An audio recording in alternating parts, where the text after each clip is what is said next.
100 days मालिकेच्या भागामध्ये आपण पाहिलं होतं की राणी अजयला मोहितनबद्दल उलटसुलट सांगते। आता या भागामध्ये अजय पोलीस स्टेशनला जात असताना तो आपल्या आईला काळजी घ्यायला सांगतो।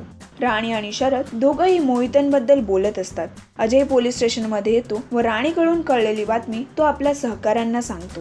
तेव्हा त्याचे सहकारी त्याला कळवतात की ही बातमी वरपर्यंत गेल्यामुळे मोहिते सरांचं ट्रान्सफर झालं आहे। अजयला राणीचा फोन येतो। घडलेल्या प्रकरणाबद्दल काय निर्णय घेतला हे विचारायला फोन करते। तेव्हा अजय तिला सांगतो त्यांचं ट्रान्सफर करण्यात आला आहे। त्यावर राणी खुश होते।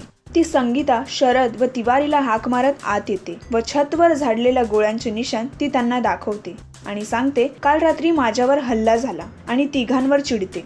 वाघमारे आणि रंजित कंपनीची डील कशी लवकरात लवकर करता येईल ह्याचा विचार करतात। राणीने केलेल्या मिसिंग कंप्लेंटची फोटोकॉपी अजय शेलारकडे मागवतो।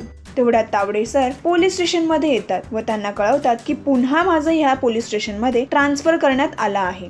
अजय त्यांना मोहितनने केसमध्ये केलेल्या बदलबद्दल कळवतो व तावडे सर विमानांना सर्व फाईल्स केबिन मध्ये आणून द्यायला सांगतात। आता पुढे काय होणार हे जाणून घेण्यासाठी पाहत रहा मराठी कट्टा। मराठी सिनेसृष्टीच्या ताज्या अपडेट्स व गॉसिपसाठी आमच्या चॅनलला सबस्क्राईब करायला विसरू नका।